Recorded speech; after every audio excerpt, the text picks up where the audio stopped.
मेरा प्यारा प्यारा प्यारा प्यारा प्यारा प्यारा युट्युबका साथीहरू आज पनि फेरि जिबी च्यानलबाट म नयाँ उहाँ अस्तिको भिडियोसँगै आज नयाँ भिडियो लिएर आएको छु। उहाँले अस्ति लगाएको बिरुवालाई अब के गर्दै हुनुहुन्छ त भनेर तपाईँहरूलाई देखाउने छु। यो हो बोडा, हामीले भन्छौँ हिउँदे बोडा, कसैले सेमी भन्छ। यो टनक्कै टनक्कै टनक्कै टनक्कै छ। यहाँले हेर्नुहोस्, अब यसलाई कसरी गर्ने हो त भन्दा यत्रो किलाहरू गाडिदिनु भएको छ झेक्राको रूपमा। हेर्नुहोस्, यो झेक्रा हो, यत्रो किलाहरू गाडिदिनु भएको दाजुले कस्तो मेहनत गर्नु, कति राम्रो फल्छ।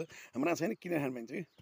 ल हेर्नुहोस्, यो अस्ति देखाएकोलाई अब दाइले यहाँ मेहनत गरेर यसरी खन्दै हुनुहुन्छ। ल हेर्नुहोस्, यहाँ टनक्कै झेक्रा काटिदिनुहुन्छ आनन्दले, त्यसपछि मजाले यहाँ तरकारी फरेर खान पाइन्छ। अनि यो दाइले धेरै धेरै धेरै धेरै पनि गर्नुहुन्न, तर थोरैमा धेरै फलाउनुहुन्छ। मेहनत र जाँगरले गर्दाखेरि मल पनि चाहिन्छ, मलको पनि आवश्यकता हुन्छ। तर यहाँको रासायनिक मल जुन हामीले युरिया मलहरू कमै युज गर्ने गर्छौँ यहाँ पर। ल हेर्नुहोस्, हेर्नुहोस् त त्यही दाइले खनिराख्नु भएको छ। अब त्यहाँ खन्नुहुन्छ, त्यहाँ पनि खन्नुहुन्छ। हेर्नुहोस् है त कसरी गाड्ने त भनेर अहिले मैले झेक्रो गाड्ने बेलामा पनि देखाउँछु। पहिला खाल्टा जति खन्नुहुन्छ त्यसपछि है। ल अब त्यहाँ झेक्रा लिएर आउनुभयो। ल दाजुले हो त्यहाँ झेक्रो गाडिदिन्छु। ल हेर्नुहोस्, हो त्यो हो सिठा। यसलाई हामीले सिठा भन्छौँ। यो जुन बोडाको लागि प्रयोग गरिन्छ। तपाईँहरूले पनि बोडा खेती गर्दै हुनुहुन्छ भन्ने कृपया मलको र सिठाको बन्दोबस्त गर्नु होला। त्यसले गर्दा तपाईँहरूले धेरैभन्दा, किन भन्दा एउटै झालबाट माथिसम्म ठुलो सिठा भएपछि माथिसम्म प्रशस्तै फल्ने हुँदाखेरि धेरै ठाउँमा पनि लगाउनु नपर्ने र थोरै ठाउँबाट धेरै धेरै धेरै धेरै धेरै धेरै धेरैको तरकारी खान पाइने पनि हुन्छ। त्यस कारणले गर्दा कृपया हेर्नुहोस्, यतिका धेरै आज मैले यही देखाउँछु तपाईँलाई। ल हेर्नुहोस्, दाइले अब त्यहाँ सबैमा गाडिदिनुहुन्छ। त्यो धेरै छैन, तर यस्तो फल्छ यस्तो फल्छ यस्तो फल्छ कि अचम्मैसित फल्छ। ल त्यसो हुँदाखेरि कृपया कसैले सेमी लाउनु भएको छ भने दाइसित एकचोटि सोधौँ कसरी कसरी लाउनुहुन्छ भनेर। ओके छ, एकैछिनमा दाइलाई सोध्छु। दाजु, अनि हजुरले यो सेमी लाउँदा कसरी लाउनुहुन्छ नि यसलाई?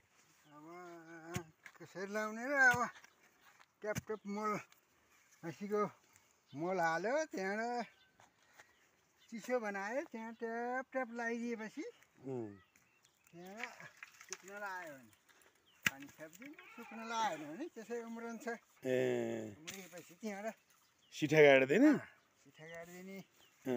जति हल्का सिठा भयो उति धेरै फल्छ होइन? धेरै फल्छ, माथिसम्म चाहिँ गएर फल्छ।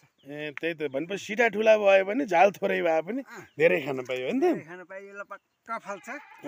यतिले यो खान पुग्छ, धेरै गर्नै पर्यो।